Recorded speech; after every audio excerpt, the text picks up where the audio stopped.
रघुवर का सेहरा सुहाना लगता है। मेरी मैया का तो दिल दीवाना लगता है। रघुवर का सेहरा सुहाना लगता है। मेरी मैया का तो दिल दीवाना लगता है।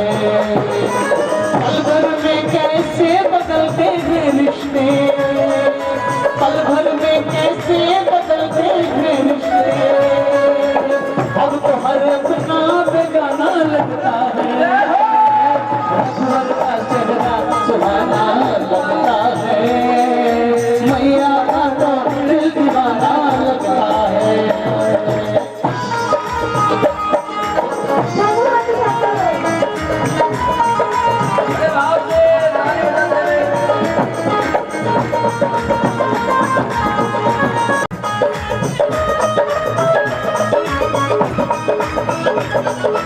सात फेरों से बंधा जन्मों का ये बंधन, प्यार से जोड़ा है अपने प्रीत का दामन। है नई रस्में नई कस्में नई उलझन, होते हैं खामोश लेकिन कहती धड़कन। धड़कन धड़कन दिल की धड़कन, धड़कन धड़कन दिल की धड़कन। धड़कन मेरी धड़कन, धड़कन तेरी धड़कन, धड़कन तेरी धड़कन, मेरी धड़कन। सुहाना लगता है। रघुवर का चेहरा सुहाना लगता है। मेरी मैया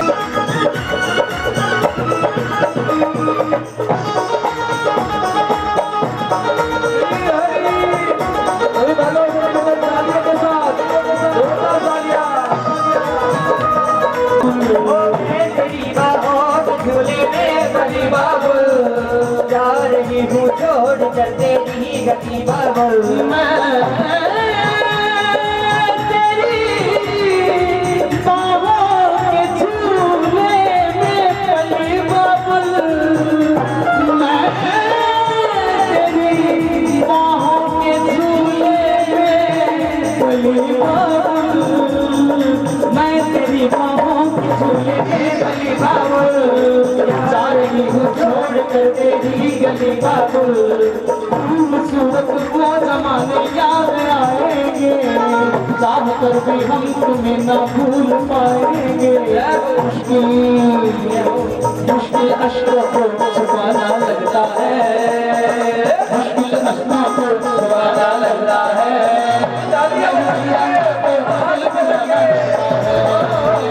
पल भर में कैसे बदलते हैं रिश्ते, पल भर में कैसे बदलते हैं रिश्ते। दीवाना लगता है। रघुवर का चेहरा सुहाना लगता है। मेरी मैया का तो दिल दीवाना लगता है।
लागे लागे पंख मोर के इसके सिर पर मुकुट सजे काले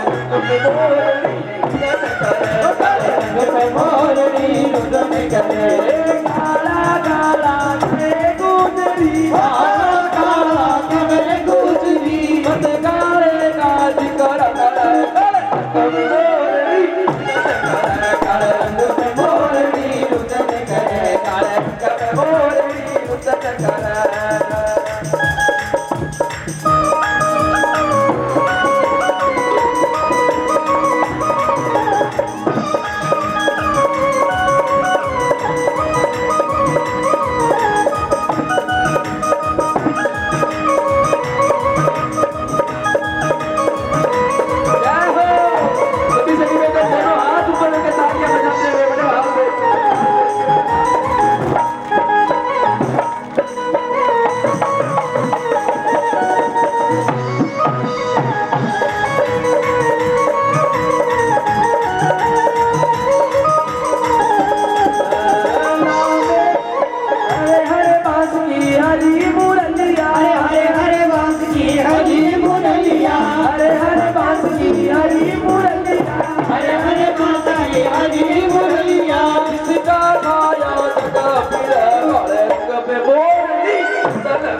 लगा दे मैंने मटकी जानो तेरे घटकी लगा दे मैं जानो तेरे घटकी काले हो मैंने मटकी काले हो तुझे मन मटकी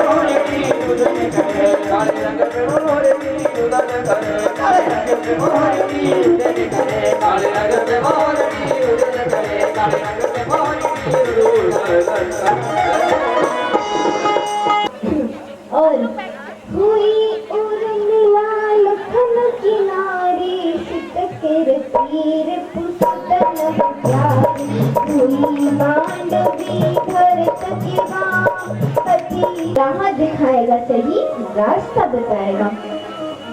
सुनैना जी कहती हैं कि सर्वप्रथम तो तुम ये याद रखो झाड़ू लगा देगी। सुबह हुई, अब जो सब सोचा था वैसा हो रहा है।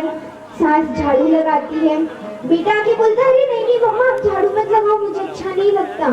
फिर सास कहती कि अरे बेटा अगर तुम झाड़ू लगाओगे तो मुझे भी अच्छा नहीं लगेगा। तो उस टाइम बहू आती है और बहू कहती है ऐसा ही है तब झगड़ा क्यों कर रहे हो, एक दिन सासू जी आप लगा देना और एक दिन आप लगा देना। अगर स्वामी जय श्री राम, जय श्री राम। तो महामंडलेश्वर स्वामी विकास दास जी महाराज आरती स्वागत है। धाम आपके चरणों में, धाम आपके चरणों में। गुरुर्ब्रह्मा गुरुर्विष्णु गुरुर्देवो महेश्वरा गुरुर्साक्षात् परब्रह्म तस्मै श्री गुरुवे नमः। अखण्डमण्डलाकारं व्याप्तं येन चराचरं तदनं दर्शितं येन तस्मै गुरुवे। हे गुरुदेव प्रभे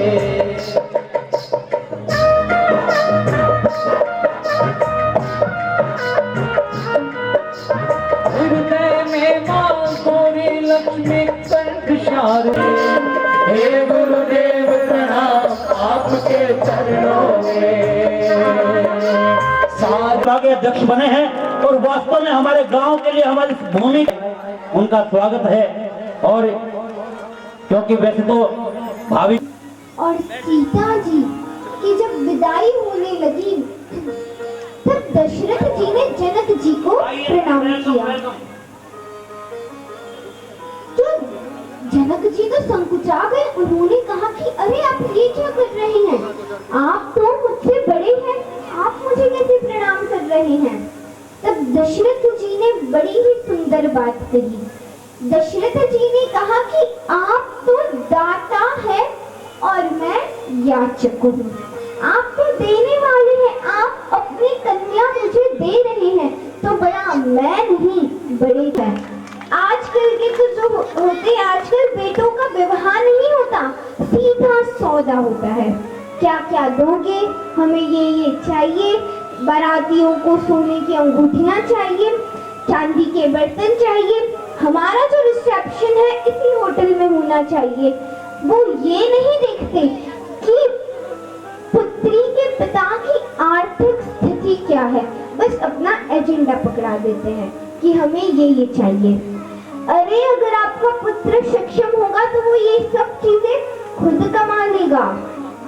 अगर आज कोई कहता दुर्गा की एक बेटी हो हमारी, धन्य कर दे ये जीवन सबका। इसलिए आज ये संदेशा पूरे जग में फैलाओ, बेटी बचाओ बेटी पढ़ाओ। ये आकाश में गोते लगाती, यही तो कहलाती मर्दानी, यही तो है कल्पना चावला, यही तो है झांसी की रानी। इनको देकर के पूरी शिक्षा अपना कर्तव्य निभाओ। आज ये संदेशा पूरे जग में फैलाओ, बेटी बचाओ बेटी पढ़ाओ। बिन बेटी के सोचो कि ये दुनिया कैसी होगी। न होगा माँ का प्यार, न बहनों की राखी। जिस कदम पर रुक जाए दुनिया, वो कदम कभी नहीं उठाएगी। इसलिए आज ये संदेशा पूरे जग में फैलाओ, बेटी बचाओ बेटी पढ़ाओ। आप कीर्तन ऐसा करें, कीर्तन करो तो ऐसा करो कि स्वयं भगवान आपके द्वार आकर खड़े हो जाए। पर उसके लिए भाव कैसे होने चाहिए, आइए जानते हैं एक स्टोरी के माध्यम से। एक आज्ञा ली, उसके बाद ही विवाह किया। तो बोलिए सियावर।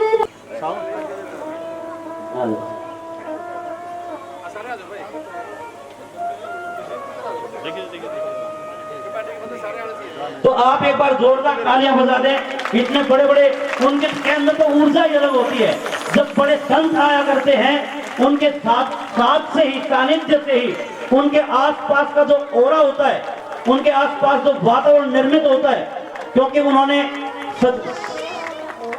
सच्चरित्र उनका जीवन होता है, शुद्ध होता है, हर तरीके से वो वैचारिक दृष्टि से भी पाक साफ होते हैं। तो पूरे गांव के अंदर इलाके जलत सिंह पितौलिया जी हमारे ब्राह्मण सभा के प्रधान हैं, यहाँ भी आए हैं। पहले भी इनका हमें प्यार मिलता रहा है, आशीर्वाद मिलता रहा है। और नरेश जी साथ में, सर आपका स्वागत है। तो आप जल्दी से विक्रम जी, जल्दी से नरेश एडवोकेट जी, एक बार अगर पानीपत से हैं, देखिए इतने बड़े बड़े व्यक्ति आ रहे हैं कि एक ही करने के लिए, लेकिन ये हमारा सौभाग्य है। ऐसी सक्षम जिला ब्राह्मण सभा उसके प्रेसिडेंट हैं नरेश शर्मा जी।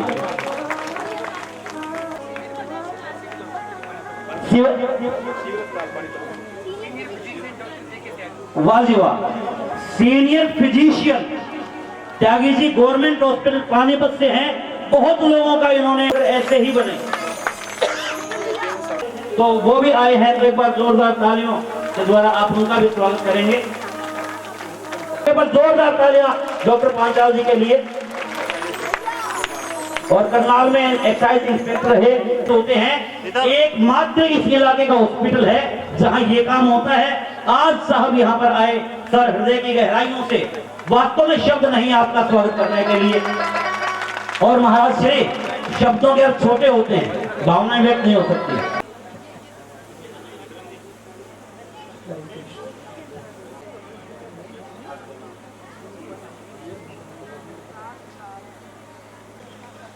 हरे कृष्ण।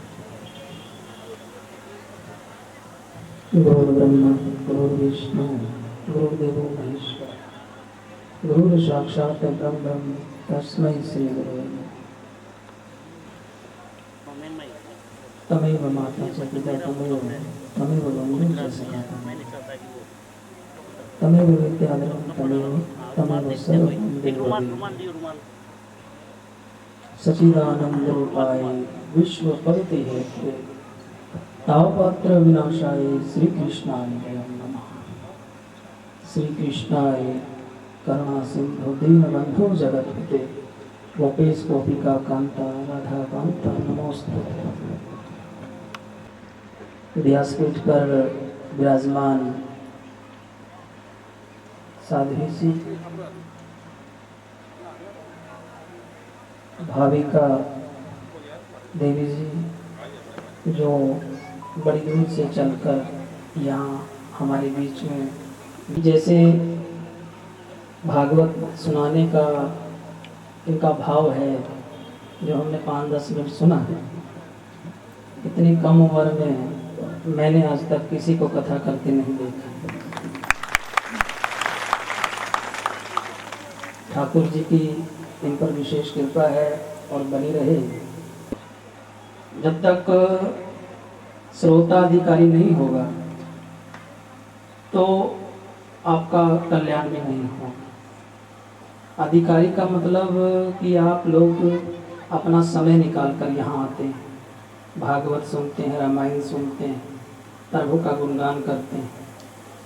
प्रभु के गुणगान का मतलब ये है कि आप अपने हृदय को परीक्षित महाराज को श्री सुखदेव जी महाराज ने भागवत सुनाई थी, तो सर्वप्रथम श्री सुखदेव जी ने 5 शुद्धियाँ कार्याँ हैं और अनेक चीज़ें आज परिवार के अंदर हैं, वो सभी चीज़ दूर होती है। लेकिन आज का समय इतना कठिन आ गया है कि किसी भी व्यक्ति के पास में भी हमें एकांत में जाकर उस परमात्मा को याद करना चाहिए। कहते हैं गोस्वामी तुलसीदास जी, बाकी व्यास जी आते थे हनुमंत लाल जी के गोस्वामी तुलसीदास जी को, तो उन्होंने प्रार्थना की थी कि आप मुझे मेरे प्रभु राम से एक बार मिलवा दीजिए, भेंट करवा दीजिए। तो हनुमंत लाल जी ने कहा था कि प्रभु श्री राम सुबह जब भोर में आएंगे तो आपको उनके दर्शन हो जाएंगे। कहते हैं कि भगवान श्री राम चित्रकूट घाट पर जब आए तो बालक रूप में बनकर आए थे और गोस्वामी तुलसीदास जी को प्रणाम कर कर निकल गए थे, लेकिन गोस्वामी तुलसीदास जी नहीं पहचान पाए। तो हनुमंत लाल जी दोबारा उनके पास आए और कहा कि जब सुबह भोर में जो 2 युवा बालक रूप में जो आपके पास आए थे वही भगवान श्री राम और लक्ष्मण थे। तो अगले दिन फिर भगवान श्री राम को आना था, तो हनुमंत लाल जी ने तोते का रूप बना लिया और तोते का रूप बनाकर वृक्ष पर बैठ गए और वहाँ पर चित्रकूट के घाट पर हमारे गोस्वामी तुलसीदास जी चंदन घिस रहे थे। तो जैसे ही वो फिर वहाँ पर आए भगवान श्री राम और आकर उन्होंने गोस्वामी तुलसीदास जी से चंदन मांगा, तो यहाँ पर वो चंदन दे रहे थे, तिलक लगा रहे थे उन बच्चों को जो भगवान श्री राम थे, बालक रूप में आए थे। तो यहाँ पर हनुमंत लाल जी तोते की आवाज में बोलते हैं, चित्रकूट के घाट पर भय संतन की भीड़, तुलसीदास चंदन घिसे तिलक देत रघुवीर। तो यहाँ पर जब हनुमंत लाल जी ने ये श्लोक बोला तो गोस्वामी तुलसीदास जी समझ गए कि ये भगवान श्री राम है और उनके चरणों में गिर गए और उनसे प्रार्थना की कि प्रभु मेरा उद्धार कीजिए, मेरा उद्धार कीजिए, मुझे भक्ति दीजिए।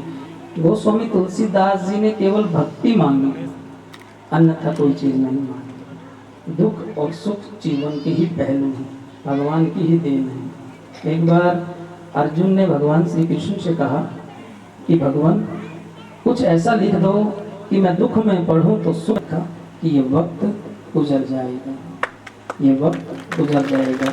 अगर आप इसे दुख में पढ़ेंगे तो सुख का अनुभव होगा, अगर सुख में पढ़ेंगे तो दुख का अनुभव होगा। और हनुमंत लाल जी एक ही बात बोलते थे, एक ही शब्द, सिया राम जय जय राम, सिया राम जय जय राम बोलो राम सिया राम जय जय राम। हो मंगल भवन अमंगल हारी द्रवहु सुदशरथ अजर बिहारी। राम सिया राम जय जय राम बोलो सिया राम जय जय राम। कलयुग केवल नाम आधारा सुमर सुमर नर उतरे ही पारा। सिया राम जय जय राम बोलो सिया राम जय जय राम।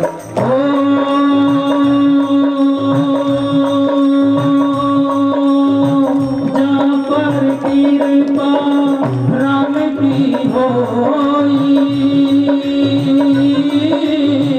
तहाँ पर कृपा करे सब कोई। सिया राम जय जय राम बोलो सिया राम जय जय राम। रघुकुल रीति सदा चल आई प्राण जाए पर वचन न जाई। सिया राम जय जय राम बोलो राम सिया राम जय जय राम सिया राम मैं तो राम ही राम पुकारो। सिया राम मैं तो राम ही राम पुकारो। और राम सिया राम जय जय राम सिया राम मैं तो राम ही राम पुकारो। सीताराम सीताराम सीताराम सीताराम सीताराम जय जय राम। मेरे राम हरे रामा हरे रामा हरे हरे हरे राम राम राम हरे हरे। हरे कृष्णा कृष्णा कृष्णा हरे हरे हरे कृष्णा कृष्णा कृष्णा हरे राम हरे कृष्णा हरे राम हरे कृष्णा हरे राम हरे राम हरे कृष्णा हरे राम हरे कृष्णा हरे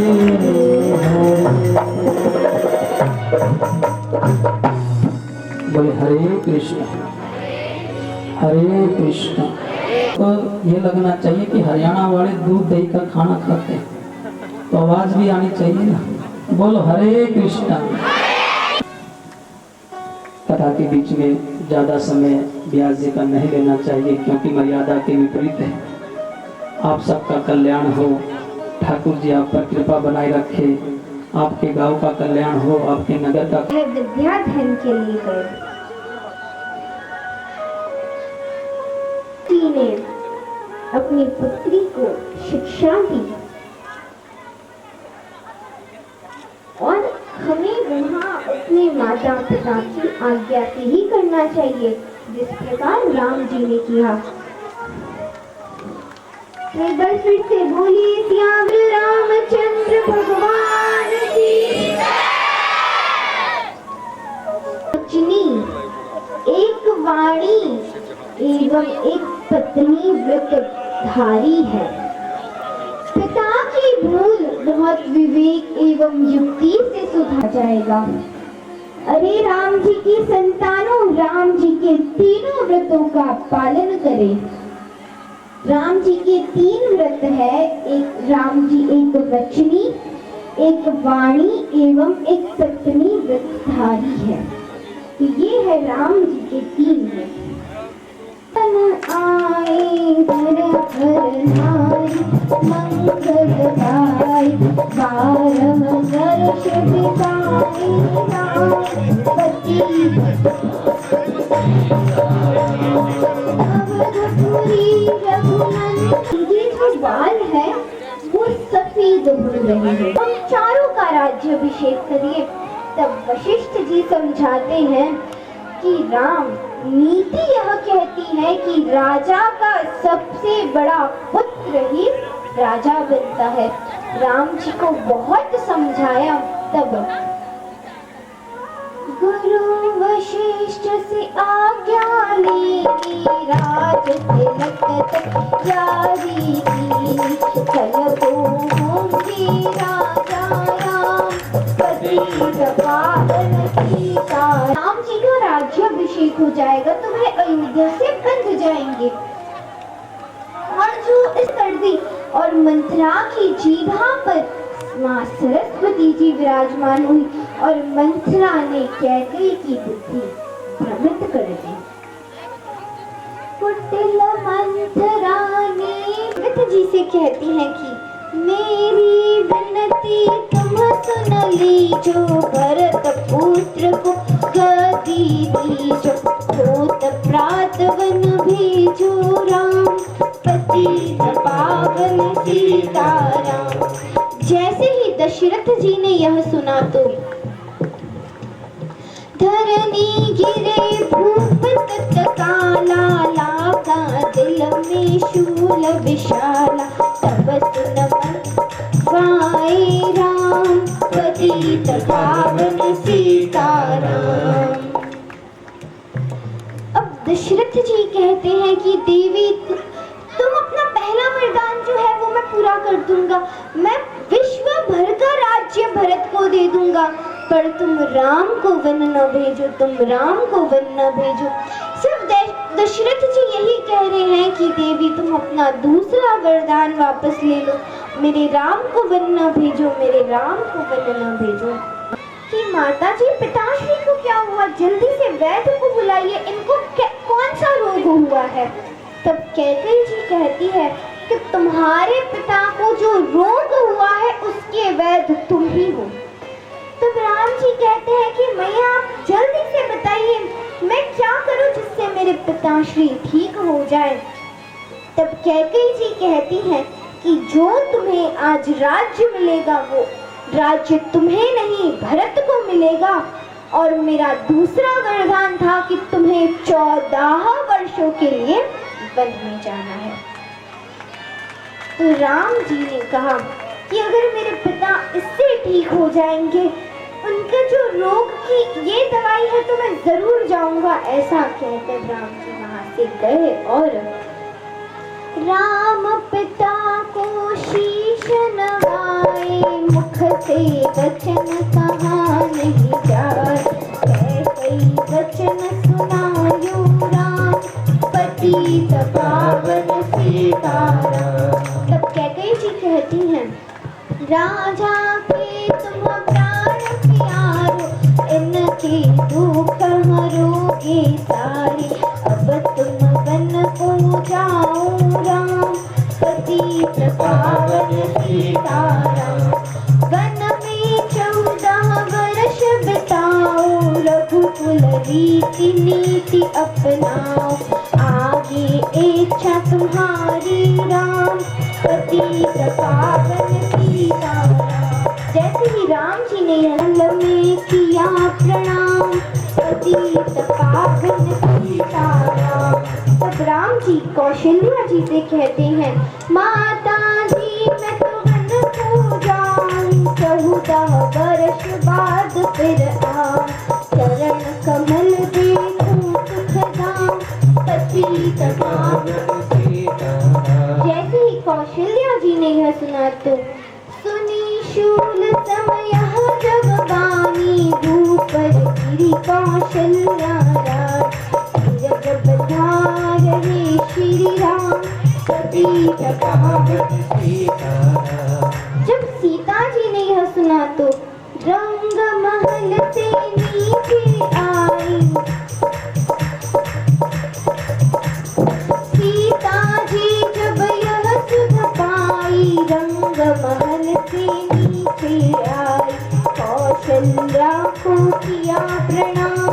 पतित पावन सियाराम। मेरी चूक क्षमा कर दीजो, बन जाने की आज्ञा दीजो, सीता को समझाते राम पतित पावन सीताराम। तब राम जी कहते हैं मुझको भी होगा विश्राम पतित पावन सीताराम।